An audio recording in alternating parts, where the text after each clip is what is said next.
तो हेलो दोस्तों, welcome back to my YouTube channel. तो दोस्तों, मैं हूँ आपका दोस्त विष्णु कार्बी। तो दोस्तों, आज है हम लोग जहाँ पर नदी में मछली पकड़ने आया था दोस्तों। मतलब कि हम लोग यहाँ पर फिशिंग करने आया था दोस्तों। आप लोग भी देख सकते हैं, यहाँ पर छोटा सा नदी है दोस्तों।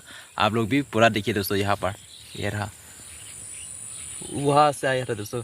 तो हम लोग यहाँ पर मछली पकड़ने दो आया था दोस्तों, मैं और मेरा दोस्त। तो मेरा दोस्त ने वहाँ पर चला गया मछली फिशिंग करने के लिए। तो अभी मैं यहाँ पर रुका हूँ यहाँ से।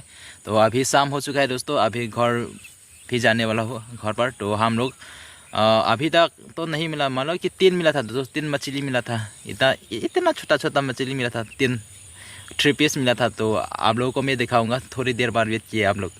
ये रहा मछली, 1 2 3। आप लोग भी देखिए यहाँ पर इतना बड़ा मछली हम लोग मिला है आज। तो अभी जाने वाला हूँ घर पर हम लोग। तो कल भी हम लोग यहाँ पर फिशिंग करने आएगा दोस्तों। यहाँ पर देखिए ये रहा।